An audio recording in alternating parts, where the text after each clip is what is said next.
Learn Punjabi with Jagjit sir इस channel which आप सब का एक बार फिर स्वागत है। इस तो पहला वीडियो आप जी देखो, मैं आपको बेनती करता हाँ कि नवीं वीडियो समय सिर प्राप्त करने लिए साडे चैनल को सबसक्राइब करो, नाल ही बैल आइकॉन के बटन को दबाओ। जेकर यह वीडियो आपको पसंद आए तो लाइक करो तो इस वीडियो को होरां नाल वध तों वध शेयर करो। अध्यापक भर्ती ते पात्रता ਪ੍ਰੀਖਿਆ ਵਿੱਚ ਤਿਆਰੀ कर रहे सारे विद्यार्थियों का स्वागत करते हैं जो पंजाबी भाषा में पैडागोजी के बारे वीडियोज़ नू देख रहे हैं। जो साड़ी अज की वीडियो उसका जो टॉपिक है, विषय बहुत अहम है, उस उपचारात्मक सिक्ख्या यानी रेमेडियल टीचिंग बारे असी गल अज की करनी है। यह जो रेमेडियल टीचिंग है यानी इलाज वाली उपचार यानी उसका किसी समस्या का निदान करने वाली जी विधि है, जो सिक्ख्या है, उस तो पहले सानू जानना जरूरी है भी तकशीशी यानी डायग्नोस्टिक सिक्ख्या की होंदी है। डायग्नोज असी हुण तक पढ़िया है भी जो डॉक्टर ने वो किसी मरीज दे बीमारी दे कारण लभदे ने, बीमारी नूं खोजदे ने। बीमारी नूं खोजण लई वो कई तरह के उपाय करते हैं। वो सब तो पहले टैंपरेचर देखते हैं, वो स्टैथोस्कोप लगा के वो दिल की धड़कन देखते हैं। जो तसल्ली नहीं होंदी फिर वो जिहड़े ना कई तरह के जो टेस्ट ने पैथोलॉजी के वो कराते हैं। उस तो बाद कोई निर्णय करते हैं ये बीमारी का कारण की है, इन्हूं असीं डायग्नोस्टिक जी ट्रीटमेंट कहने। उस तो बाद जो डॉक्टर है वो अपने वालों अपनी स्लिप उत्ते अपने कागज़ उत्ते बड़ियां सारियां दवाइयां लिखता है, कुछ जिहड़े होर टैसट अगे लिख दिंदा है, तो उस तो बाद दसदा भी तुहानूं की परहेज़ करना है और इस दवाई नूं किस किस तरह खाना है ताकि वो जो होई बीमारी है उसका इलाज हो सके, दूर हो सके। यही जो ट्रिक है, यही जो प्रक्रिया है, यह साडे अध्यापन ते भी अध्यापन सिक्खण यानी टीचिंग लर्निंग प्रोसैस से भी सेम उस तरह ढुकदी है। क्योंकि अध्यापन विच लर्निंग टीचिंग के प्रोसैस विच बड़ियां सारी इस तरह दीयां गलतियां दोष रह जाते हैं कि जेड़े कि लंबे समय तक भी सुधार नहीं हो सकता। जदों असी मनोविग्यान के आधार पर इन्हां विधियां के बारे गल करते हैं फिर सानूं पता लगता है भी उन्हां दोषां दा, उन्हां कमियां दा, वो जो रह गईयां गलतियां ने उन्हां दा जां तां असी उन्हां नूं देखिया ही नहीं, उन्हां बारे जानकारी नहीं लई, जां फिर असीं अखियों परोखे करता। पर जदों बच्चा पहलियां जमातां यानी प्राइमरी तो लैके मिडल तक पहुँचता, सीनियर तक पहुँचता और कॉलेज लैवल ते जाके भी वो जो दोष ने, वो जो गलतियां कमियां ने, त्रुटियां ने, उस दियां उस तरह रह जांदियां ने। क्योंकि जमातां विच स्कूलां विच उस बच्चे दे पर्टिकुलर बच्चे के उच्चारण दोष, उसके रीडिंग के दोष और उसके लिखण के जो दोष ने, उस तरह मात्रा के संबंधी जो त्रुटियां ने उस तरह रह जांदियां ने। वो वड्डियां जमातों में आके वो त्रुटियां सेम दियां सेम रहिंदियां। और सब तो वड्डी निराशा वाली गल यह है जदों ऐसा बच्चा कोई अध्यापक बनता है जां अपने बच्चों नूं एक पेरेंट के एक मापिਆਂ के तौर पर उसनूं सिक्ख्या दिंदा है, तो फिर वो जो उहदियां त्रुटियां होंदियां वो बच्चे तक ट्रांसफर हो जांदियां, रूपांतरित हो जांदियां, फिर वो अगली पीढ़ी तक पहुँच जाती है। इसका मतलब विद्या विच सिक्खण विच डायग्नोस्टिक जिहड़ी लर्निंग है, जो टीचिंग है और नाल उपचारात्मक जिहड़ा उहदे ट्रीटमेंट है, उहदी जो सिक्ख्या उहदे बारे जान लेना बहुत जरूरी है और यह पैडागोजी का बहुत अहम विषय है। अज असीं सब तो पहले गल करते हैं भी तकशीशी डायग्नोस्टिक सिक्ख्या की है, डायग्नोस्टिक टीचिंग है की है दरअसल, और उपचारात्मक सिक्ख्या जो रेमेडियल सिक्ख्या टीचिंग है उस की फर्क है दोनों च। ਅਸੀਂ जो तकशीशी वाली गल करते हैं सानूं पता लगता है भी ਜਦੋਂ ਅਸੀਂ विद्यार्थी ਨੂੰ देखते हैं अपनी जमात ਵਿੱਚ जाके ਅਸੀਂ ਉਸ ਨੂੰ ਪੜ੍ਹਾਉਂਦੇ ਹਾਂ, ਸਾਨੂੰ ਇਹ पता लगता है भी जो साडा विद्यार्थी बड़ी सारे औकड़ां ਦਾ सामना कर रहा है, वो शुद्ध रूप में पढ़ नहीं सकता किसी विषय को, वो पढ़ के उस बारे अपने ख्याल प्रगट कर समय जो बोलण में बहुत त्रुटियां करता, बहुत गलतियां करता, जोड़ा उसका लहजा जो है वो एक्सेंट है, जो बोलन का जो तरीका है उस बहुत सारिया गलतियां रह जाती हैं क्योंकि उस बारे विचार नहीं किया होंदा किसी ने भी, ना मापिया ने किया, ना अध्यापकों ने, जां फिर ना उसे जिन्ना भी उसकी सिक्ख्या हुई उस किसी ने ध्यान नहीं दिता। ਪ੍ਰੀਖਿਆ हुई अंक दिते पास कर दिता, 33% तो चाहिए है, पर नहीं पता 33% के चक्कर च माँ बोली पंजाबी का कितना बड़ा नुकसान एक बंदे ने कर दिता।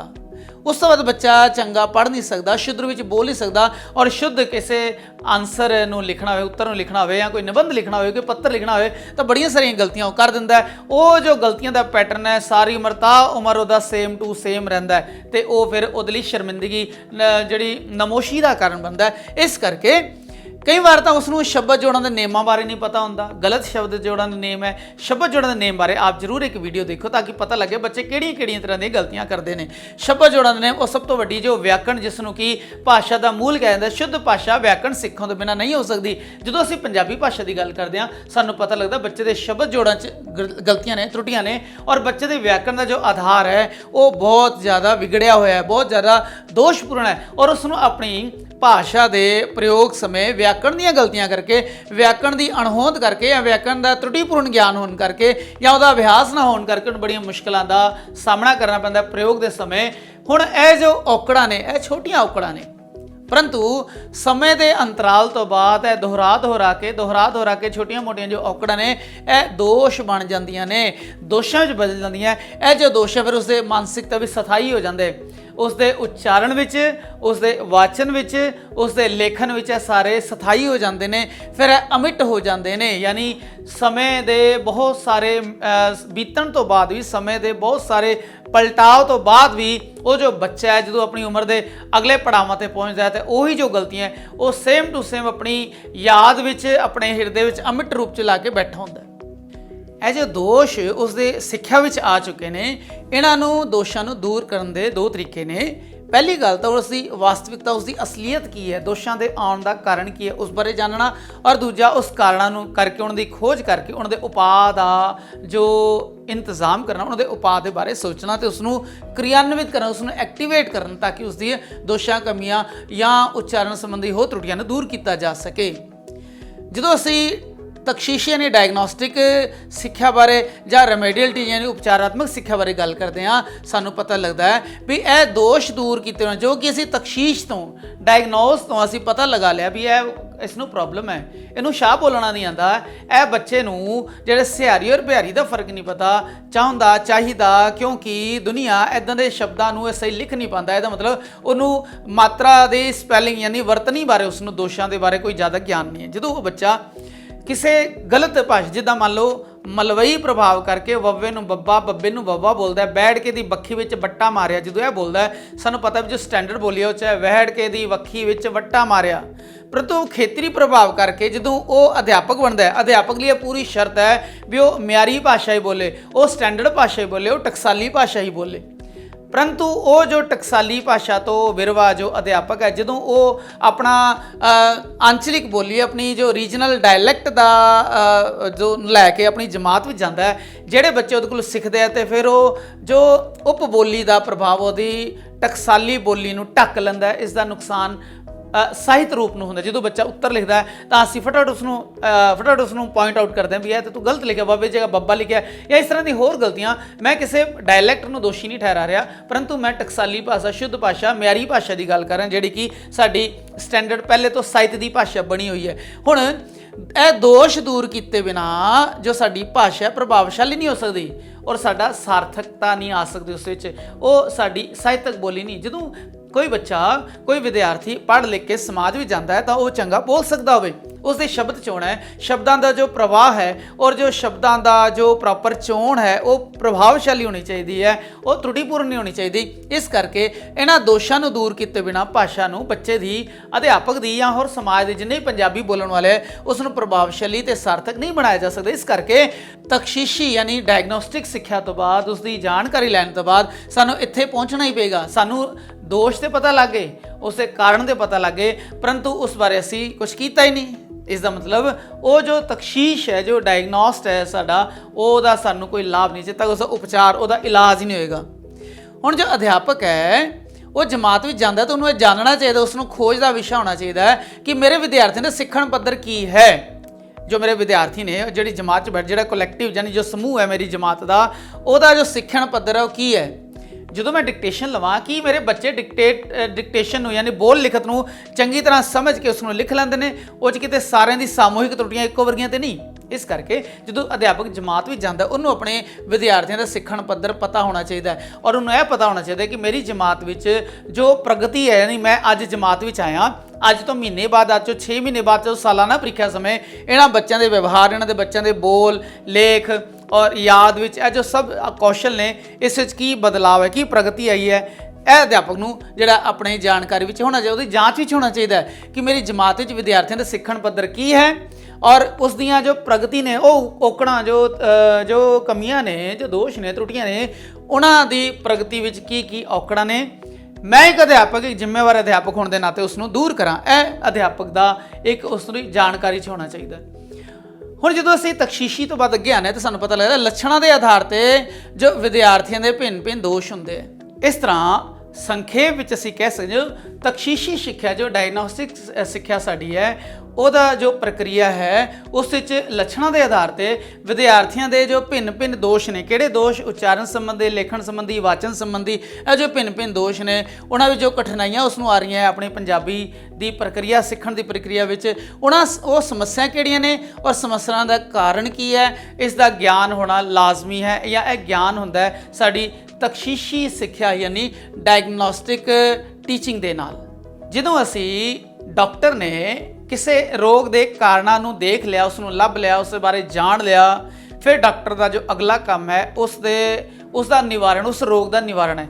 ਇਸੇ ਪ੍ਰਕਾਰ ਜਦੋਂ ਅਸੀਂ ਤਖਸ਼ੀਸ਼ੀ ਸਿੱਖਿਆ ਯਾਨੀ ਟੀਚਿੰਗ ਤੋਂ ਬਾਅਦ, ਡਾਇਗਨੋਸਟਿਕ ਟੀਚਿੰਗ ਤੋਂ ਬਾਅਦ ਆਉਂਦੇ ਹਾਂ, ਫਿਰ ਸਾਨੂੰ ਰੈਮੀਡੀਅਲ ਬਾਰੇ ਜਿਹੜਾ ਉਹ ਸਾਨੂੰ ਪਤਾ ਹੋਣਾ ਚਾਹੀਦਾ, ਉਹਦਾ ਉਪਚਾਰ ਕੀ ਹੈ। ਇਸ ਤੋਂ ਅਗਲੇ ਪੜਾਅ ਵਿੱਚ ਜੋ ਉਪਚਾਰਾਤਮਕ ਯਾਨੀ ਰੈਮੀਡੀਅਲ ਟੀਚਿੰਗ ਹੈ, ਸਿੱਖਿਆ ਹੈ, ਉਸ ਵਿੱਚ ਜੋ ਅਸੀਂ ਤਖਸ਼ੀਸ਼ੀ ਸਿੱਖਿਆ ਤੋਂ ਜੋ ਗਿਆਨ ਲਿਆ ਬੱਚੇ ਦੀਆਂ ਤਰੁੱਟੀਆਂ ਬਾਰੇ, ਉਸਦੇ ਕਾਰਨਾਂ ਬਾਰੇ, ਉਸਦੇ ਦੋਸ਼ਾਂ ਬਾਰੇ, ਤੇ ਅਸੀਂ ਉਸ ਸਿੱਖਿਆ ਨਾਲ ਸੰਬੰਧਿਤ ਜਿੰਨੀਆਂ ਵੀ ਤਰੁੱਟੀਆਂ ਨੇ ਬੱਚੇ ਦੀਆਂ, ਉਸ ਤਰੁੱਟੀਆਂ ਦੇ ਉਪਾਅ ਬਾਰੇ ਇਸ ਵੀਡੀਓ 'ਚ ਅਸੀਂ ਅੱਗੇ ਗੱਲ ਕਰਾਂਗੇ ਵੀ ਇੱਦਾਂ ਦਾ ਉਪਾਅ ਕੀਤਾ ਜਾਏ ਕਿ ਬੱਚਾ ਉਸ ਤੋਂ ਅੱਗੇ ਉਹ ਗਲਤੀ ਨਾ ਕਰੇ, ਉਸਦੇ ਜੋ ਵਿਕਾਸ ਹੈ ਉਸ ਵਿੱਚ ਬੜੋਤਰੀ ਹੋਵੇ, ਉਹ ਕਿਤੇ ਹੇਠਾਂ ਨਾ ਜਾਵੇ, ਉਸ ਦਾ ਵਿਕਾਸ ਹੋਣਾ ਚਾਹੀਦਾ। ਇਸ ਦਾ ਮਤਲਬ ਉਪਚਾਰ ਠੀਕ ਹੋਣਾ ਚਾਹੀਦਾ।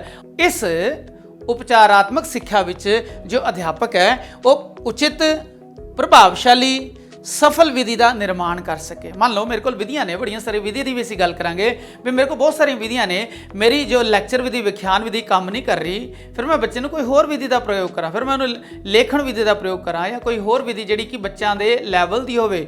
ਜਿੱਦਾਂ ਮੈਂ ਦੱਸਿਆ ਸੀ ਬੱਚੇ 3 ਤਰ੍ਹਾਂ ਦੇ ਹੁੰਦੇ ਆ, ਇੱਕ ਤੇ ਆਡਿਟਰੀ ਲਰਨਰ ਹੁੰਦੇ ਆ ਜਿਹੜੇ ਕਿ ਸੁਣ ਕੇ ਸਿੱਖ ਲੈਂਦੇ ਆ, ਇੱਕ ਹੈ ਵਿਜ਼ੂਅਲ ਜੋ ਦੇਖ ਕੇ ਸਿੱਖਦੇ, ਇੱਕ ਕਾਈਨੈਸਟਿਕ ਹੈ ਜਿਹੜੇ ਕਿ ਬੱਚੇ ਹੱਥੀਂ ਕਰਕੇ, ਕਿਰਿਆਵਾਂ ਕਰਕੇ ਸਿੱਖਦੇ ਨੇ। ਹੁਣ ਮੈਂ ਆਪਣੀ ਜੋ ਵਿਧੀ ਹੈ ਉਸ ਵਿੱਚ ਬਦਲਾਅ, ਉਸ ਵਿੱਚ ਫਲੈਕਸੀਬਲ ਹੋ ਕੇ, ਉਸ ਵਿੱਚ ਲਚੀਲਾਪਨ ਲਿਆ ਕੇ ਤੇ ਐਸੀ ਵਿਧੀ ਦਾ, ਸਫਲ ਵਿਧੀ ਦਾ ਨਿਰਮਾਣ ਕਰਾਂ ਜੋ ਕਿ ਪ੍ਰਭਾਵਸ਼ਾਲੀ ਹੋਵੇ ਔਰ ਉਚਿਤ ਹੋਵੇ, ਔਰ ਮੈਂ ਉਸਦੀ ਜੋ ਅਧਿਆਪਕ ਹੈ ਉਸਦੀ ਰੂਪ ਰੇਖਾ ਤਿਆਰ ਕਰਨੀ ਚਾਹੀਦੀ ਹੈ। ਇਹ ਹੈ ਸਾਡੀ ਉਪਚਾਰਾਤਮਕ ਰਿਮੇਡੀਅਲ ਸਿੱਖਿਆ ਦਾ ਜੋ ਉਦੇਸ਼ ਹੈ। ਇਸ ਦੇ ਜਦੋਂ ਵਿਸਤ੍ਰਿਤ ਅਰਥ ਦੇਖਦੇ ਹਾਂ ਤਾਂ ਇਹ ਇੱਕ ਵਿਕਾਸਾਤਮਕ ਪ੍ਰਕਿਰਿਆ ਹੈ, ਯਾਨੀ ਇੱਕ ਪ੍ਰੋਗਰੈਸਿਵ ਪ੍ਰੋਸੈਸ ਹੈ ਜਿਸ ਵਿੱਚ ਸਾਨੂੰ ਪਤਾ ਲੱਗਦਾ ਹੈ ਕਿ ਦੋਸ਼ ਸਨ, ਪਤਾ ਲੱਗਿਆ ਤਖਸ਼ੀਸ਼ ਤੋਂ, ਡਾਇਗਨੋਸ ਤੋਂ ਸਾਨੂੰ ਪਤਾ ਲੱਗਿਆ ਦੋਸ਼ ਸਨ, ਦੋਸ਼ ਦੂਰ ਹੋ ਜਾਣ, ਦੋਸ਼ ਹਨ, ਦੋਸ਼ ਦੂਰ ਹੋ ਜਾਣ ਉਪਾਅ ਕਰਕੇ। ਦੂਸਰੀ ਗੱਲ ਹੈ ਕਈਆਂ ਵਿੱਚ ਬੱਚਿਆਂ 'ਚ ਦੋਸ਼ ਤਾਂ ਨਹੀਂ ਹੈ, ਪੜ੍ਹ ਵੀ ਲੈਂਦੇ, ਲਿਖ ਵੀ ਲੈਂਦੇ ਆ, ਪਰ ਹੋਰ ਜ਼ਿਆਦਾ ਕੁਸ਼ਲ ਹੋ ਜਾਣ। ਯਾਨੀ 2 ਤਰ੍ਹਾਂ ਦੇ ਬੱਚੇ ਨੇ ਸਾਡੇ, ਇੱਥੋਂ ਪਤਾ ਲੱਗਾ ਵੀ ਜੋ ਉਪਚਾਰਾਤਮਕ ਰਿਮੇਡੀ ਵਿੱਚ ਇੱਕ ਤਾਂ ਉਹ ਬੱਚੇ ਨੇ, ਵਿਕਾਸਾਤਮਕ ਰੂਪ ਹੈ ਨਾ ਇਸਦਾ, ਜੋ ਉਪਚਾਰਾਤਮਕ ਰਿਮੇਡੀਅਲ ਸਿੱਖਿਆ ਹੈ ਉਹਦੇ 2 ਤਰੀਕੇ ਨੇ ਵੀ ਇੱਕ ਤੇ ਦੋਸ਼ ਹੈ ਬੱਚੇ 'ਚ, ਉਹ ਅਸੀਂ ਆਪਣੇ ਤਰੀਕੇ ਵਰਤ ਕੇ ਉਹਨੂੰ ਬੋਲ ਲਿਖਤ ਕਰਾ ਕੇ, ਉਹਨੂੰ ਬੁਲਵਾ ਕੇ, ਉਹਨੂੰ ਸੁਣਵਾ ਕੇ ਅਸੀਂ ਠੀਕ ਕਰ ਲਏ, ਉਹ ਤੇ ਇੱਕ ਪੁਆਇੰਟ ਹੋ ਗਿਆ। ਕੁਝ ਬੱਚੇ ਜਮਾਤ ਵਿੱਚ ਜਿੱਦਾਂ ਦੇ, ਉਹ 'ਚ ਕੋਈ ਦੋਸ਼ ਨਹੀਂ ਹੈ, ਅੱਛਾ ਪੜ੍ਹ ਲੈਂਦੇ, ਪਰ ਉਹਨਾਂ ਵਿੱਚ ਹੋਰ ਜ਼ਿਆਦਾ ਕੁਸ਼ਲਤਾ, ਹੋਰ ਜ਼ਿਆਦਾ ਜਿਹੜਾ ਵਿਕਾਸ ਹੋਵੇ, ਇਸ ਕਰਕੇ ਦੋਸ਼ ਨਹੀਂ ਹੈ ਪਰ ਹੋਰ ਵੱਧ ਕੁਸ਼ਲਤਾ ਆ ਜਾਵੇ। ਤੇ ਇਹ ਜੋ ਉਪਚਾਰਾਤਮਕ ਵਿਧੀ ਹੈ ਬੱਚੇ ਨੂੰ ਸਾਰਥਕ ਮਦਦ ਕਰਦੀ ਹੈ, ਪੋਜ਼ਿਟਿਵ ਹੈਲਪ ਕਰਦੀ ਹੈ। ਉਪਚਾਰਾਤਮਕ ਸਿੱਖਿਆ ਵਿੱਚ 2 ਤਰ੍ਹਾਂ ਦੀਆਂ ਕਿਰਿਆਵਾਂ ਹੁੰਦੀਆਂ। 2 ਕਿਰਿਆਵਾਂ ਕਿਹੜੀਆਂ ਨੇ? ਪਹਿਲੀ ਤੇ ਹੈ ਵੀ ਜੋ ਬੱਚੇ ਦੀ ਦੂਸ਼ਿਤ ਜਾਂ ਤਰੁਟੀਪੂਰਕ ਮਨੋਬਿਰਤੀ ਹੈ, ਉਹਦੀਆਂ ਤਰੁੱਟੀਆਂ ਨੇ, ਉਹਦੀਆਂ ਆਦਤਾਂ ਨੇ ਸਮਾਪਤ ਹੋ ਜਾਣ। ਉਹ ਸ਼ੁੱਧ ਨਹੀਂ ਪੜ੍ਹ ਪਾਉਂਦਾ, ਸ਼ੁੱਧ ਲਿਖ ਨਹੀਂ ਪਾਉਂਦਾ ਔਰ ਸੁਣ ਕੇ ਉਸਦਾ ਜੋ ਉਹ ਭਾਵਾਂ ਵਿੱਚ ਬਿਆਨ ਨਹੀਂ ਕਰ ਪਾਉਂਦਾ, ਉਹਦੀਆਂ ਤਰੁੱਟੀਆਂ ਨੇ। ਪਰ ਜੋ ਤਰੁੱਟੀਆਂ ਨੇ ਔਰ ਆਦਤਾਂ ਨੇ ਉਹ ਸਮਾਪਤ ਹੋ ਜਾਣ। ਇਹ ਤਾਂ ਪਹਿਲੀ ਕਿਰਿਆ ਹੈਗੀ ਹੈ ਇਸ ਉਪਚਾਰਾਤਮਕ ਰੈਮੇਡੀਅਲ ਸਿੱਖਿਆ ਦੀ। ਔਰ ਜੋ ਦੂਜੇ ਪੂਰਬਲੇ ਗਲਤ ਢੰਗ ਨਾਲ ਉਸਨੇ ਸਿੱਖਿਆ ਹੈ उसनूं अनलर्न किया, यानी उसनूं ਉਹ सफाई करके, जिद्दां कोई अध्यापक है जो कोई सिखियार्थी है अपने उस्ताद को जाता तबला सीखण लई, जो उन्हें इस तो पहले अपनी रुचि में सिक्ख्या हुंदा, तालां सिक्खियां हुंदियां, पहले उसनूं अनलर्न करांदे, उसनूं ਉਹਦੇ दिमाग विचों मिटांदे है, फिर सही लर्निंग सही प्रोसैस सिखा के उसनूं चंगा तबलबाज या तबला वजाउण वाला वादक बना दिंदे ने। इस तरह जो अध्यापक है ਉਹਦਾ ਕੰਮ है रिमेडियल उपचारात्मक सिक्ख्या विच भी जो उसके पूर्वले संस्कार ने भाषा सिक्ख्या दे जो गलत ढंग नाल सिੱਖੇ ने उसनूं मुड़ के ਉਹਦੀ नींव पाए, पहले सिੱਖੇ ਨੂੰ अनलर्न करे, यानी उसनूं भुलावे और फिर रीलर्न करावे, अपने तरीके नाल नवीं विग्यानिक तरीकों नाल उसनूं ਉਹ लर्न करावे, उसनूं सिੱਖਿਆ देवे। दूजी गल है, दूजी क्रिया यह है उपचारात्मक रिमेडियल सिक्ख्या दी भी अजिही आदत कौशल मनोवृत्ति सीखना जो योग है। अध्यापक ऐसिया आदतां ऐसे कौशल ऐसी मनोवृत्ति सिखाने में रुचि लवे, उपचार करे जो उस विद्यार्थी दे सीखण दे योग है। ताही जो साड़ी तकशीशी सिक्ख्या है, डायग्नोस्टिक सिक्ख्या है और जो रिमेडियल यानी उपचारात्मक सिक्ख्या है, इस दी सफलता निर्भर इस ते ही करती है। हुण साडा पॉइंट है भी उपचारात्मक सिक्ख्या जो है रिमेडियल टीचिंग है साड़ी, ਉਹਦਾ उद्देश की है, वो कद ਲਈ ਕਰਾ इन्ना जो प्रोसैस चलता है, इन्ना जो मेहनत चलती है, यह कद ਲਈ कराई जाती है, ਇਹਦਾ उद्देश ਅਸੀਂ ਵੇਖਦੇ ਹਾਂ निर्धारित करते हैं। इसका पहला उद्देश है जो टीचिंग लर्निंग प्रोसैस है, अध्यापन और सिੱਖਣ जो प्रोसैस है, ਉਹਦੇ ਵਿੱਚ अपनी ਸਿੱਖਿਆ ਨੂੰ ਪ੍ਰਭਾਵਸ਼ਾਲੀ ਬਣਾਉਣਾ, ਬੱਚੇ ਨੂੰ ਦਿੱਤੀ ਗਈ ਸਿੱਖਿਆ ਨੂੰ ਪ੍ਰਭਾਵਸ਼ਾਲੀ ਬਣਾਉਣਾ। दूजी गल है भाषा संबंधी जो अशुद्धियां ने त्रुटियां ने दोष ने उन्हां दा निवारण करना, उन्हां नूं दूर करना। तीजी गल उद्देश विच तीजा उद्देश है अंतर द्वंदां दा स्पष्टीकरण। कई बार बच्चे द्वंद विच रहिंदे, इत्थे किहड़ी मात्रा लगेगी, इस नूं किद्दां उच्चारण किया जाएगा, जिद्दां पैरी बिंदी वाले अखर आते हैं या पैरी जो शब्द आते हैं वोवे वाले रारे वाले, इन्हां नूं किद्दां बोलना है, किद्दां उच्चारण करना है, और गंगा गंया वाले जो स्पैलिंग दे उच्चारण है। इस तो अलावा होर भी जिहड़े कई द्वंद है भाषा सीखण दे अंदर बच्चों के और अध्यापकों के मन च रहिंदे हैं। जो असीं उपचारात्मक सिक्ख्या करते हैं तो जो अंतर द्वंद ने उन्हां दा असीं स्पष्टीकरण करते हैं, उन्हां दे दोषां दा निवारण करके उसनूं असीं क्लीयर करते हैं। यह उद्देश है। चौथा उद्देश्य है ज्ञान प्राप्ति विच रुकावट पाने वाली कठिनाइयां नूं दूर करना।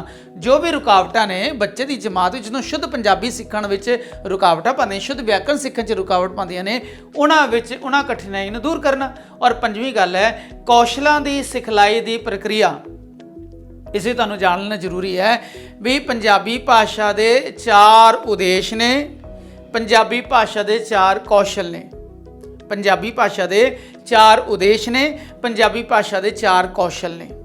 4 उद्देशों में आता है ग्रहणात्मक, 4 उद्देशों दूसरा है प्रगटात्मक, फिर है सुहजात्मक और सिरजनात्मक। यह इसके उद्देश्य है। जो तुसीं कौशल की गल करते हैं तो लिखना, पढ़ना, बोलना, सुनना, लिखना, पढ़ना, बोलना, सीखना, यह 2 पॉइंट तुसीं अपने ज्ञान विच चंगी तरह फिक्स कर लो भी 4 उद्देश किहड़े ने और 4 कौशल किहड़े ने। जो असीं रिमेडियल टीचिंग की गल करते हैं तो कौशलों की सिखलाई की प्रक्रिया विच अशुद्धि ते दोष दे सुधार करना, यह साडा इहदा उद्देश है।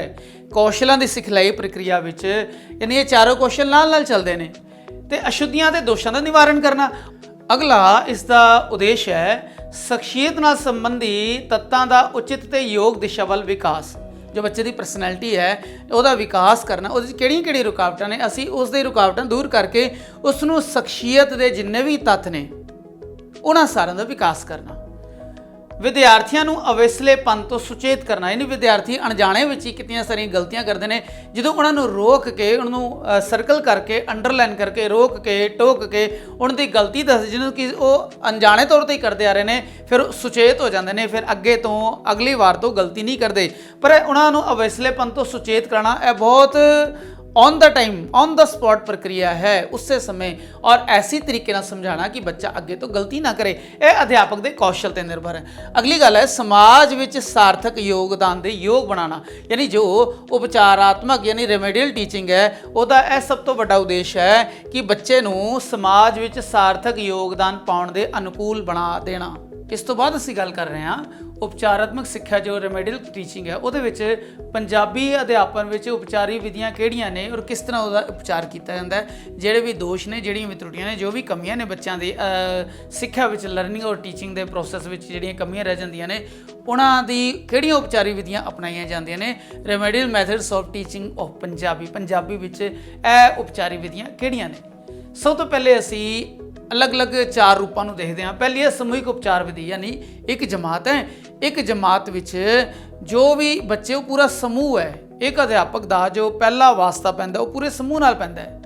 ਫਿਰ ਉਹ ਪੂਰੇ ਦੀ ਸਟੱਡੀ ਕਰਕੇ ਫਿਰ ਉਸ ਨੂੰ ਗੁੱਟਾਂ ਵਿੱਚ, ਉਸ ਨੂੰ ਛੋਟੇ ਗਰੁੱਪਾਂ ਵਿੱਚ ਵੰਡੇਗਾ। ਫਿਰ ਉਹਨਾਂ ਤੋਂ ਵੀ ਫਿਰ ਉਹ ਛੋਟੇ ਵਿਅਕਤੀਗਤ ਤੱਕ ਜਾਏਗਾ। ਫਿਰ ਇਹਨਾਂ ਸਾਰਿਆਂ 'ਤੇ ਨਵੀਨ ਵਿਧੀਆਂ ਦਾ ਪ੍ਰਯੋਗ ਕਰੇਗਾ। ਸਭ ਤੋਂ ਪਹਿਲੇ ਅਸੀਂ ਸਮੂਹਿਕ ਉਪਚਾਰ ਵਿਧੀ ਯਾਨੀ ਕਲੈਕਟਿਵ ਟ੍ਰੀਟਮੈਂਟ ਦੀ ਗੱਲ ਕਰਦੇ ਹਾਂ। ਜਦੋਂ ਅਧਿਆਪਕ ਇੱਕੋ ਸਮੇਂ ਸਾਰੀ ਜਮਾਤ, ਸਾਰੇ ਗਰੁੱਪ ਨੂੰ, ਸਾਰੇ ਸਮੂਹ ਨੂੰ ਆਪਣੇ ਅਧਿਐਨ ਦਾ ਵਿਸ਼ਾ ਬਣਾਉਂਦਾ ਹੈ, ਆਪਣੇ ਉਪਚਾਰਾਤਮਕ ਵਿਧੀਆਂ ਦਾ ਵਿਸ਼ਾ ਬਣਾਉਂਦਾ ਹੈ। ਇੱਕੋ ਸਮੇਂ ਸਾਰੇ ਵਿਦਿਆਰਥੀਆਂ ਜੋ ਸਾਂਝੀਆਂ ਤਰੁੱਟੀਆਂ ਆਉਂਦੀਆਂ ਹੈ, ਬੱਚੇ ਪਾਠਨ ਕਰਨ ਸਮੇਂ, ਬੋਲਣ ਯਾਨੀ ਰੀਡਿੰਗ ਕਰਨ ਸਮੇਂ ਤਕਰੀਬਨ ਇੱਕੋ ਪ੍ਰਕਾਰ ਦੀਆਂ ਗਲਤੀਆਂ ਕਰਦੇ ਨੇ। ਅਧਿਆਪਕ ਇਸ ਬਾਰੇ ਜਾਣਦਾ ਹੈ। ਦੂਜੀ ਗੱਲ, ਲਿਖਣ ਸਮੇਂ ਕੁਝ ਤਰੁੱਟੀਆਂ, ਕੁਝ ਸ਼ਬਦ ਇੱਦਾਂ ਤੋਂ ਪਹਿਲੇ ਵੀ ਗੱਲ ਹੋ ਚੁੱਕੀ ਹੈ। ਪੰਜਾਬੀ ਲਿਖਣ ਸਮੇਂ ਕੁਝ ਸ਼ਬਦਾਂ ਦੀ ਜੇ ਅਧਿਆਪਕ ਚੋਣ ਕਰ ਲਵੇ ਵੀ ਪੰਜਾਬੀ ਦੇ ਵਿਆਕਰਣ ਜਾਂ ਪੰਜਾਬੀ ਦੇ ਵਾਕ ਬਣਤਰ ਵਿੱਚ ਬੱਚੇ ਇਸ ਪ੍ਰਕਾਰ ਦੀਆਂ ਸਾਂਝੀਆਂ ਗਲਤੀਆਂ ਕਰਦੇ ਨੇ, ਉਹ ਉਹਨਾਂ ਦੀ ਇੱਕ ਉਹਨਾਂ ਦਾ ਭੰਡਾਰ ਬਣਾ ਲਵੇ, ਇੱਕ ਉਹਨਾਂ ਦੇ ਬਾਰੇ ਸੂਚਨਾ ਇਕੱਤਰ ਕਰ ਲਵੇ, ਸਾਂਝੀਆਂ ਤਰੁੱਟੀਆਂ ਦੀ ਇੱਕ ਸੂਚੀ ਬਣਾ ਲਵੇ। ਯਾਨੀ ਇਹ ਮੇਰੀ ਜਮਾਤ ਵਿੱਚ ਜੋ ਮੇਰੇ ਬੱਚੇ, ਪੜ੍ਹਨ ਵਾਲੇ ਬੱਚੇ ਨੇ, ਉਹਨਾਂ ਵਿੱਚ ਤਕਰੀਬਨ ਇਸ ਤਰ੍ਹਾਂ ਦੀਆਂ ਤਰੁੱਟੀਆਂ ਨੇ।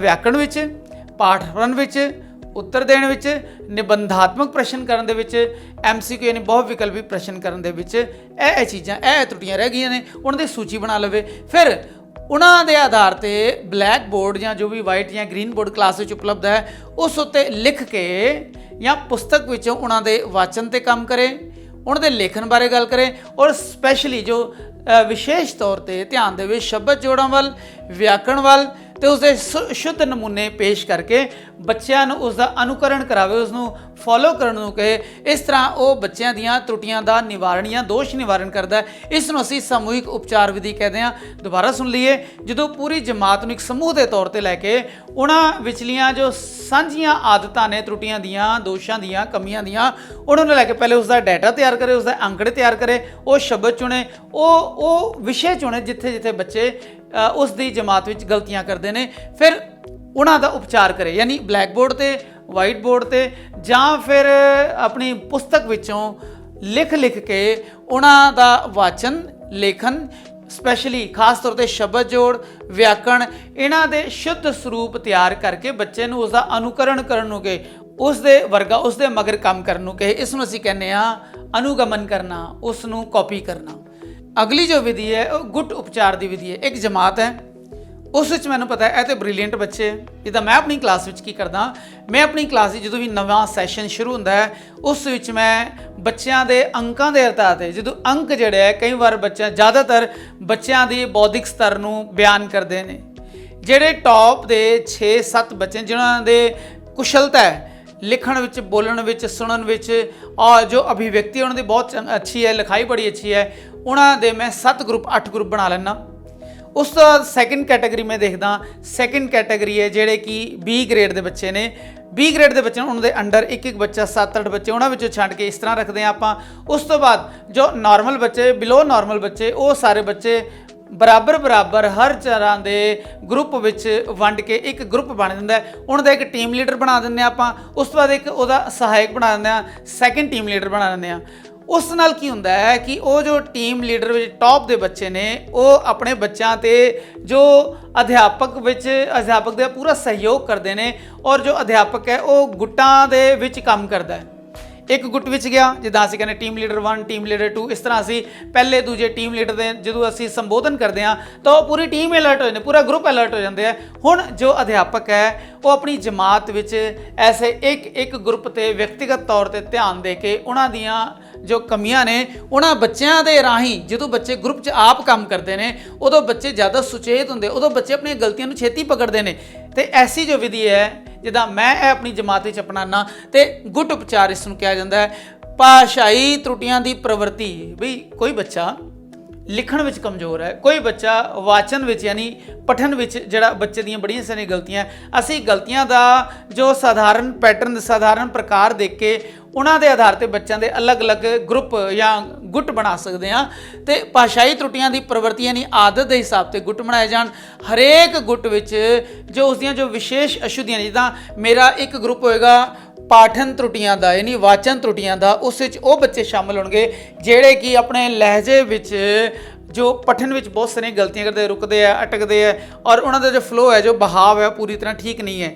ਉਸ ਗਰੁੱਪ ਵਿੱਚ ਮੈਂ ਆਪ ਕੰਮ ਕਰਾਂਗਾ, ਆਪਣੇ ਉਹਨਾਂ ਦੋ ਚੰਗੇ ਬੱਚਿਆਂ ਨੂੰ ਲਾਵਾਂਗਾ ਉਸ ਗਰੁੱਪ ਦੇ ਲੀਡਰ ਦੇ ਤੌਰ ਤੇ। ਇਸ ਤਰ੍ਹਾਂ ਬੱਚਿਆਂ ਵਿੱਚ ਜੋ ਲੀਡਰਸ਼ਿਪ ਦੀ ਭਾਵਨਾ ਪੈਦਾ ਹੋਏਗੀ ਔਰ ਇੱਕ ਸਮੂਹਿਕ ਜੋ ਇੱਕ ਦੂਜੇ ਦਾ ਸਹਿਯੋਗ ਉਸ ਦੀ ਭਾਵਨਾ ਪੈਦਾ ਹੋਏਗੀ। ਤੇ ਇਸ ਤਰ੍ਹਾਂ ਹਰੇਕ ਗੁੱਟ ਵਿੱਚ ਜੋ ਵਿਸ਼ੇਸ਼ ਅਸ਼ੁੱਧੀਆਂ ਨੇ, ਕਈ ਬੱਚੇ ਲਿਖਣ ਦੀ ਗਲਤੀ ਅਸ਼ੁੱਧੀ ਕਰਦੇ ਆ, ਉਹਨਾਂ ਬੱਚਿਆਂ ਨੂੰ ਅਲੱਗ ਛਾਂਟ ਕੇ ਗਰੁੱਪ ਬਣਾ ਕੇ ਅਸੀਂ ਉਹਨਾਂ ਤੇ ਵਿਸ਼ੇਸ਼ ਕਾਰਜ ਕਰ ਸਕਦੇ ਹਾਂ। ਤੇ ਇਹ ਜੋ ਗੁੱਟ ਉਪਚਾਰ ਵਿਧੀ ਹੈ, ਇਹਨਾਂ ਸਾਰੀਆਂ ਨਾਲ ਬੱਚੇ ਖੁਦ ਯਾਨੀ ਗੁੱਟ ਵਿੱਚ ਸ਼ਾਮਲ ਬੱਚੇ ਖੁਦ ਆਪਣੀ ਜ਼ਿੰਮੇਵਾਰੀ ਸਮਝ ਕੇ, ਰੁਚੀ ਲੈ ਕੇ, ਅਲਰਟ ਹੋ ਕੇ, ਚੇਤਨ ਹੁਸ਼ਿਆਰ ਹੋ ਕੇ ਤੇ ਆਪਣੀਆਂ ਗਲਤੀਆਂ ਦਾ ਉਪਚਾਰ ਕਰ ਸਕਦੇ ਨੇ।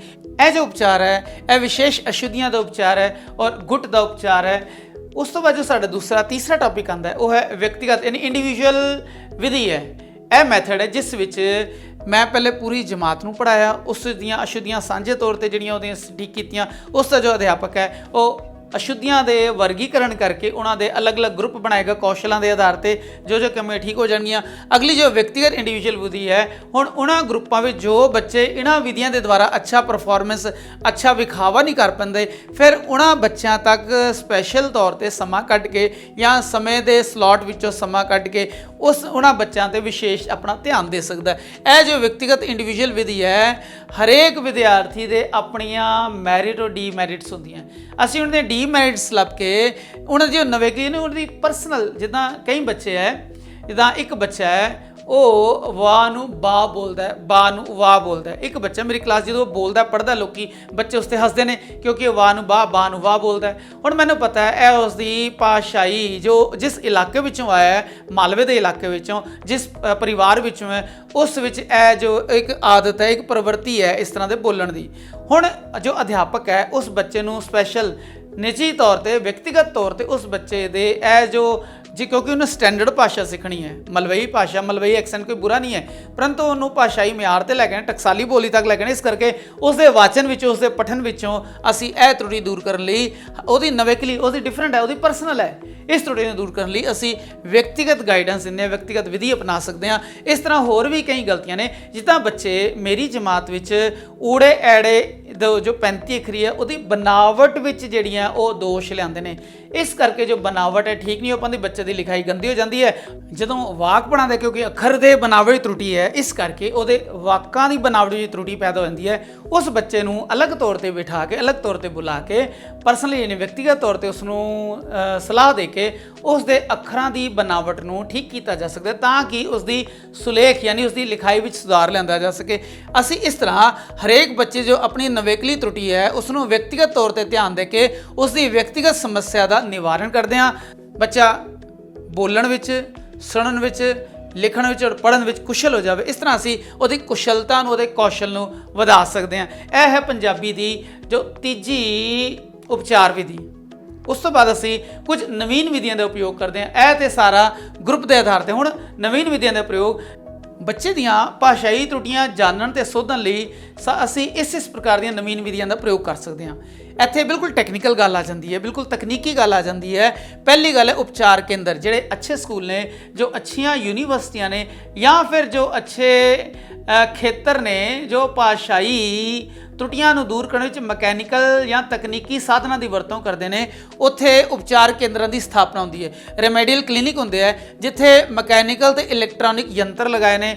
ਜਦੋਂ ਬੱਚੇ ਨੂੰ ਉੱਥੇ ਰਿਕਾਰਡਿੰਗ ਕਰਕੇ ਉਸ ਦੇ ਦੋਸ਼ ਲੱਭੇ ਜਾਂਦੇ ਨੇ, ਉਸ ਦੀਆਂ ਕਮੀਆਂ ਲੱਭੀਆਂ ਜਾਂਦੇ ਨੇ, ਤੇ ਮਕੈਨਿਕ ਤੌਰ ਤੇ ਪੰਜਾਬੀ ਭਾਸ਼ਾ ਦੀਆਂ ਜੋ ਕਮੀਆਂ ਨੇ, ਜੋ ਦੋਸ਼ ਨੇ, ਉਸ ਵਿੱਚ ਲਿਜਾ ਕੇ ਉਪਚਾਰ ਕੇਂਦਰ ਤੇ ਲਿਜਾ ਕੇ ਬੱਚੇ ਦੇ ਦੋਸ਼ਾਂ ਦਾ ਉਪਚਾਰ ਕੀਤਾ ਜਾਂਦਾ ਹੈ। ਵੈਸੇ ਬੜੇ ਦੁੱਖ ਦੀ ਗੱਲ ਹੈ, ਇਹ ਜੋ ਭਾਰਤ ਵਿੱਚ ਜਾਂ ਵਿਸ਼ੇਸ਼ ਪੰਜਾਬੀ ਖੇਤਰ ਵਿੱਚ ਇਹ ਜੋ ਉਪਚਾਰ ਕੇਂਦਰ ਨੇ, ਇਹਨਾਂ ਦਾ ਕਿਤੇ ਅਤਾ ਪਤਾ ਨਹੀਂ ਹੈ। ਪਰ ਇੱਕ ਆਦਰਸ਼ਿਕ ਵਿਧੀ ਹੈ। ਬੱਚੇ ਦੇ ਭਾਸ਼ਾ ਸੰਬੰਧੀ ਦੋਸ਼ਾਂ ਦੇ ਉਪਚਾਰ ਲਈ ਮਕੈਨੀਕਲ ਤੇ ਇਲੈਕਟ੍ਰੋਨ ਯਾਨੀ ਵਿਗਿਆਨਿਕ ਸਾਧਨਾਂ ਦੀ ਵਰਤੋਂ ਕੀਤੀ ਜਾਏ।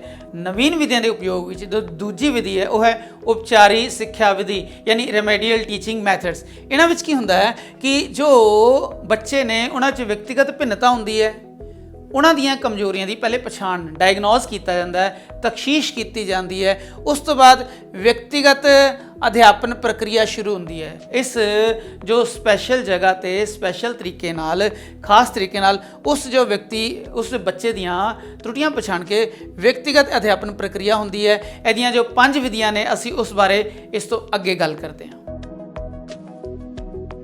ਨਵੀਆਂ ਵੀਡੀਓ ਸਮੇਂ ਸਿਰ ਪ੍ਰਾਪਤ ਕਰਨ ਲਈ ਸਾਡੇ ਚੈਨਲ ਨੂੰ ਸਬਸਕ੍ਰਾਈਬ ਕਰੋ, ਨਾਲ ਹੀ ਬੈਲ ਆਈਕਨ ਦੇ ਬਟਨ ਨੂੰ ਦਬਾਓ। ਜੇਕਰ ਇਹ ਵੀਡੀਓ ਆਪ ਨੂੰ ਪਸੰਦ ਆਏ ਤਾਂ ਲਾਈਕ ਕਰੋ ਤੇ ਇਸ ਵੀਡੀਓ ਨੂੰ ਹੋਰਾਂ ਨਾਲ ਵੱਧ ਤੋਂ ਵੱਧ ਸ਼ੇਅਰ ਕਰੋ।